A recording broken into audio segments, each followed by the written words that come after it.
Quiet on set. Roll audio. Audio speed. Roll camera. Camera speed. Audio ID. Imagination Alpha 1, take 1, mark. And action. One of those where I sat down So, and I watched it. right It was next like to what? Okay, so you're recording? Are you recording? Okay, can I get you to hot places?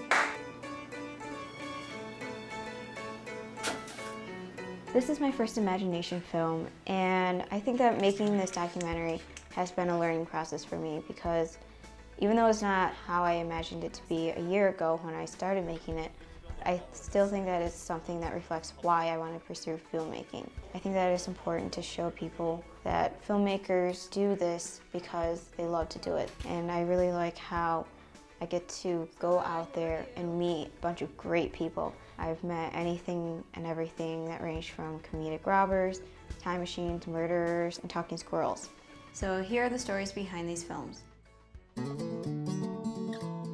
I'm Walter Lin, and I'm the director to a food short. Right now it doesn't have a name. I can't really decide.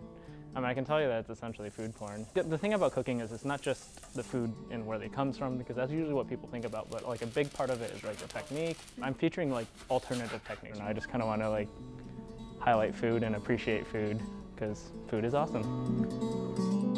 My name is Anna Baumgarten, and I am the writer and director of Act 6. It's about a stage combat scene that went terribly wrong. The prop dagger switched out for a real dagger, and the actor gets stabbed on stage and bleeds out and dies. My name is Brian Krasnick, and I directed the movie A Run with Fate.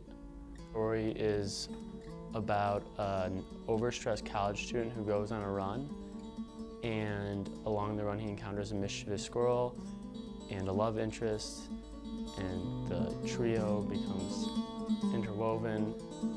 Waitlisted is about a girl who gets waitlisted for a class that she needs to graduate. So in order to get into the class, she begins stalking a fellow classmate and tries to get her to give up her spot. It's based loosely on my own experiences with the waitlist, which can be incredibly stressful and pretty nerve-wracking in terms of scheduling. It just gets to the point where you start thinking, man, you know, if I could get someone to drop this class, this would be awesome. My name is Julie Viss. I am the writer and director of Instant Message. It's about this girl. She goes to the Hatcher Graduate Library to study. While she's there, this guy starts passing notes with her. They have like this nice conversation, and her friend kind of encourages her to meet up with him because she's been hung up on a guy for about a month. And so you find out whether or not she listens to her friend's advice or just kind of stays in her shell. I'm Matt Ward, and I directed the app for M-agination this year. The app's about a guy who tries to use a time travel app for the phone in order to fix a broken relationship. I'm Andre. And I'm Zach. And we are the co-directors of Polo Heist. Polo Heist was a comical film that I wrote, short film that features two goofy robbers who walk into a Ralph Lauren polo outlet. I guess they forget that they were going to rob the place because the cashier makes them make a purchase. It's a short film about missed opportunities, and it's kind of a psychological, romantic story where a man projects his missed opportunities in the theater that he's taking his girl on a date to.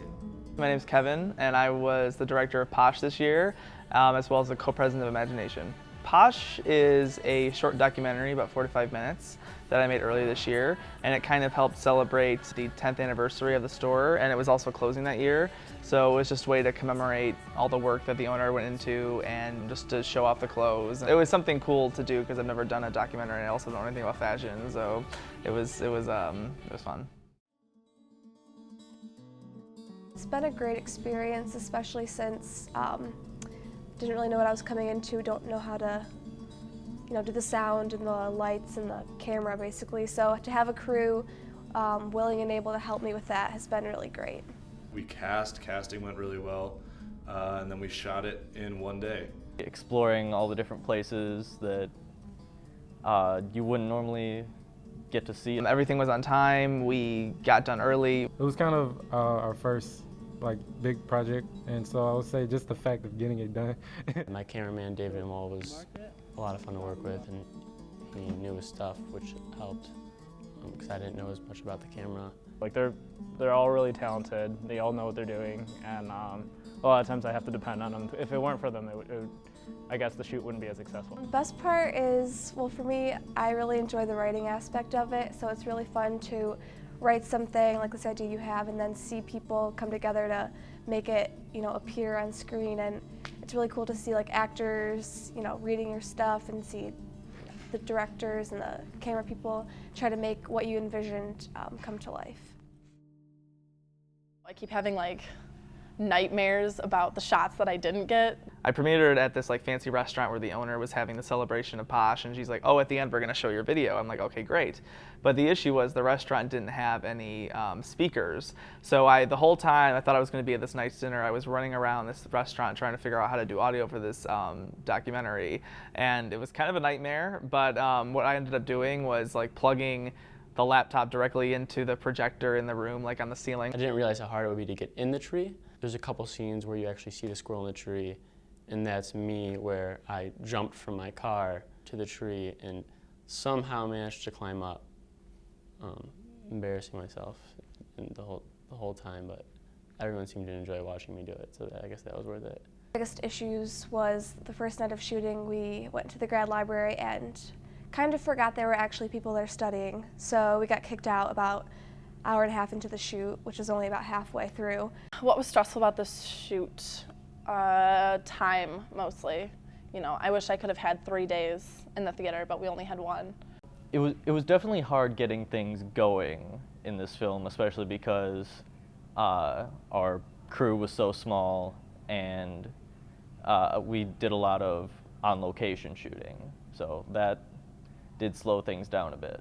The hardest thing though was like once we actually made the set at North Quad, once we created the Polo store, like we realized that we were going to have to shoot this in one day because we weren't going to be able to come back here in 2 weeks after spring break and recreate the exact set because it would be so hard. This is my first Imagination production that I have worked on, and I feel really lucky that I got to write a script and I got to direct. I'm only a freshman, and I really know the least out of anybody on set. So it was really great just to work with so many experienced people, and I learned how much I have to learn. I think it's great. It's a great resource for someone who would like to write or produce, direct a film. I've been working on Imagination since sophomore year. Imagination's really where I've really got a chance to get my hands on and a taste of filmmaking. Like you do learn a lot in your production classes, but I think just being in Imagination alone, I learned a lot of skills that I normally didn't. This is my first project with Imagination. It's not like a class where there's so much restrictions and you're handed a script that makes you want to shoot yourself, but you work with people who all want to be there. No one's forced, everybody has a stake in it, and everybody's really good at what they do. What was cool about it was like you don't really get access to these types of resources and you don't really get to network this well. Like I wouldn't have been able to find a crew, and like the casting calls helped to find the best actors we could get for the film, and then like the equipment we got and being able to use certain sets, and that was all because we were working with Imagination, or we wouldn't have been able to use those resources. This year is my last year in Imagination. It's really, really sad because I've just so enjoyed being with this organization and having, making films with the people who are a part of it, the amazing people that are part of this organization, and I honestly don't know what I'm going to do with myself without you guys. This is seriously my first time doing anything with Imagination.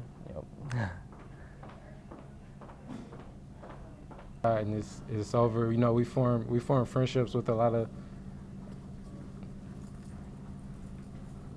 This isn't just a thing. You shoot one day and it's over.